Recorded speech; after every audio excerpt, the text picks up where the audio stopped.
सोचकर ऐसी एकाएक ही मान मत लो, नहीं तो हम कुछ और कहते, वो कुछ और कहता है, तीसरा कुछ और कहता है, अन्य धर्मों के कुछ और कहते हैं, अन्य संप्रदा वाले कुछ और कहते हैं। तो साहब कहते हैं, कहे कबीर सुनो भाई साधो, मेरी उस बात को समझो, प्रैक्टिकल करो, अपने जीवन में उतारो, तब आपको पता चलेगा कि हम क्या कह रहे हैं। तो एक तालाब में कहा है कि काहेरी नलिनी तू काहे कुमिलानी, हे कुमुदनी का फूल तू कुमला क्यों रहा है? तेरे नीचे भी पानी है, चारों तरफ पानी भरा है, तेरी जड़ भी इतने गहरे में है, तुझे सूखने का कोई कारण तो मुझे नजर आ नहीं रहा। भाई इधर कह रहे साहब कि और किया लगवार, वो कुमुदनी उसको चंद्रमा से प्रेम हो गया, और जिधर जिधर चंद्रमा घूमता है उधर उधर घूमती जाती है, और जैसे ही सुबह चंद्रमा छिपता है उसका फूल भी कुमला जाता है। तो हे मनुष्य, तुम्हारे दुखी होने का कारण क्या है? साहब कहते हैं कि तेरे अंदर ये अस प्रभु हृदय अछत्र विकारी, सकल जीव जन दीन दुखारी। तुलसीदास ने ये बड़ी सरल भाषा में इसको कहा है कि वो सब कुछ, वो ऊर्जा, वो परम तत्व, वो आत्मा मेरे अंदर है, सकल जीव जन दीन दुखारी। तुम्हारे दुख का कारण क्या है? और दुख का कारण है कि हम गुरु से न जुड़कर, गुरु के इशारे पर, कि बहुबंधन से बांध दिया एक विचारा जीव, कैवल छूटे आपने कै छुड़ावे पीर। अपने आप छूटने के लिए तो आपके बहुत जन्मों के संस्कार चाहिए, और गुरुदेव की शरण में आकर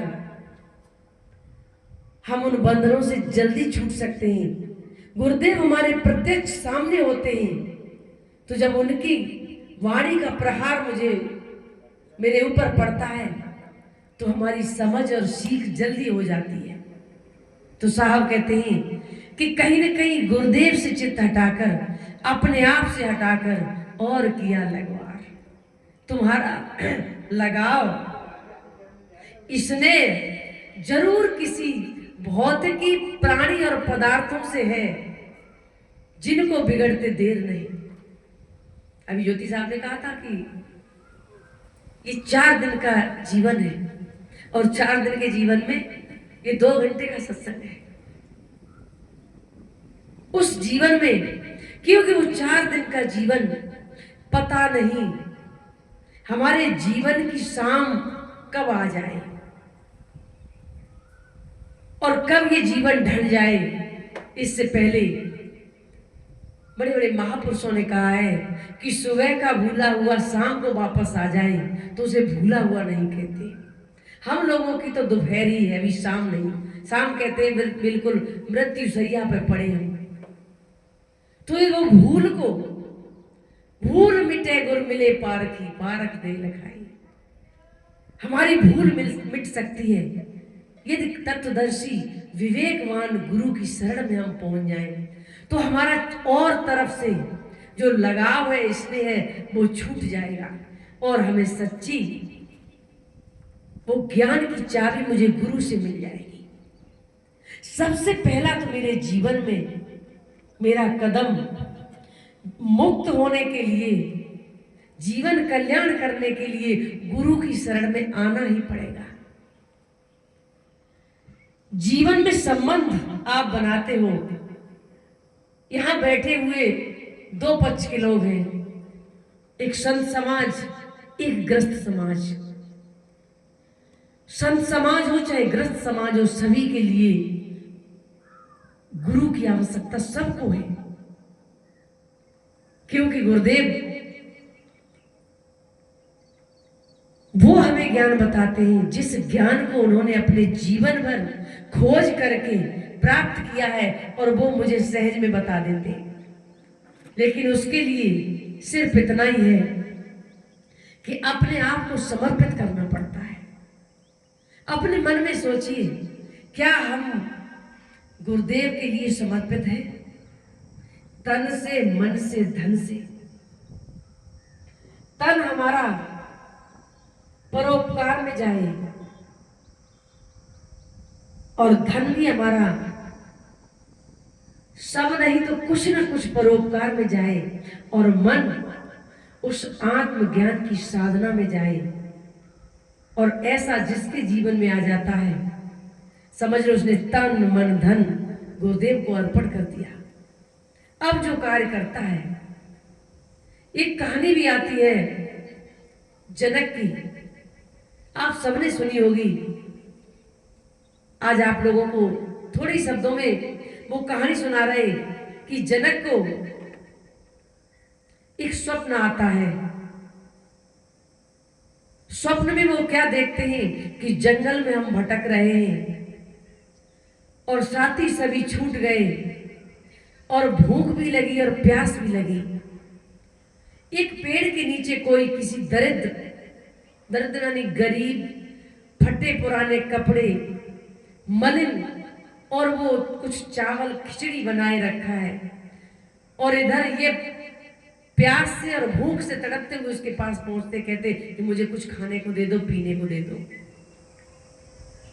तो उसने दिया। जैसे ही इनको हाथ में पकड़ने से पहले वो भोजन जमीन में गिर जाता है और मिट्टी में सन जाता है। अब ये बहुत दुखी हो रहे हैं, इतने दुखी के रोने लगे, ऐसा लगा कि जैसे अब प्राण निकल जाएंगे। और ऐसी स्थिति में उनका आंख खुल गई, यानी जाग गए। जागते ही देखा कि राजमहल में बहुत सुंदर बिस्तर पर लेटे हैं, दासियां खड़ी हैं। राजमहल में क्या कमी? अब इसी प्रश्न को पूछने के लिए उन्होंने संतों के लिए ये ऐलान करवा दिया कि संत आए और मुझे सिर्फ मेरे प्रश्न का उत्तर दे दें कि ये सत्य है कि वो सत्य है, कि ये जो राजमहल जिसमें हम सो रहे हैं, राजा बने सिंहासन पर बैठे, ये सत्य है कि अभी हम सोते समय मैंने जो स्वप्न देखा जिसमें प्यास से और भूख से हम तड़प रहे थे और भोजन सामने आया, वो भी बड़ा मलिन, और वो भी नसीब नहीं हुआ, मिट्टी में दूषित हो गया, वो भी मुझे मिल नहीं पाया। तो जो हम स्वप्न में जितने दुखी हो रहे थे वो सत्य है कि इतने अभी सुखी हैं अपार, ये सत्य है। अब इसी को तलाशते तलाशते बहुत संत उनके पास आए। कहानी तो लंबी है लेकिन हमें तो उससे सार लेना है। अंत में अष्टावक्र जी आए जो बताते हैं कि 8 जगह से टेढ़े थे। उन्होंने कहा कि हम बता रहे हैं, आपके प्रश्नों का उत्तर दीजिए। उन्होंने एक ही लाइन में कहा कि ना ये सत्य है और ना वो सत्य है। जो तुम ये खुली आंखों से देख रहे हो, ना ये सत्य है और ना स्वप्न में जो देखते हो वो सत्य है। अब तो जनक जी के एक तीसरा प्रश्न उत्पन्न हो गया, तो फिर सत्य क्या है?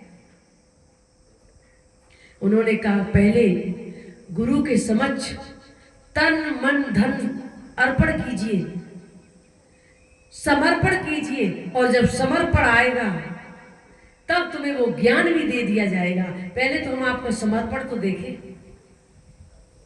और जब समर्पण किया कि ठीक है तन मन धन आपका, तो कि चलो फलाने बाग में चल रहे, वहां आपको ज्ञान कराएंगे।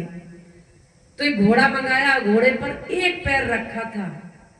अष्टावक्र ने रोक लिया कि तुमने तन मन धन सब गुरु को दे दिया, अब ये घोड़ा कहां से तुम्हारा रहा? एक पैर ही रख पाया था, उतार लिया नीचे कि अब किसी भी वस्तु पर तुम्हारा अधिकार नहीं है। यहां तक धन छोड़ो, तुम्हारा ये तन भी और तुम्हारा मन भी, इस सब पर मेरा अधिकार है।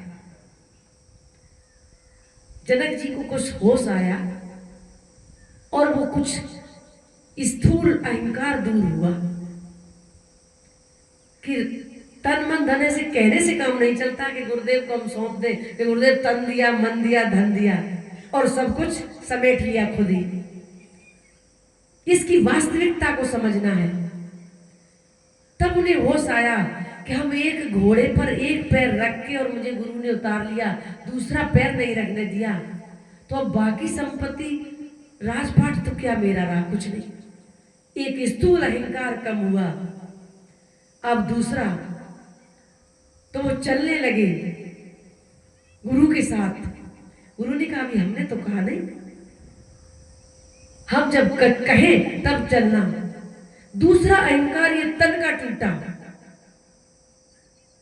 टूटा कि तन मन धन जब अर्पण किया, गुरुदेव को समर्पित किया, तो इस शरीर को भी हम बगैर गुरु के चलने का, बैठने का, खाने का मुझे अधिकार नहीं है।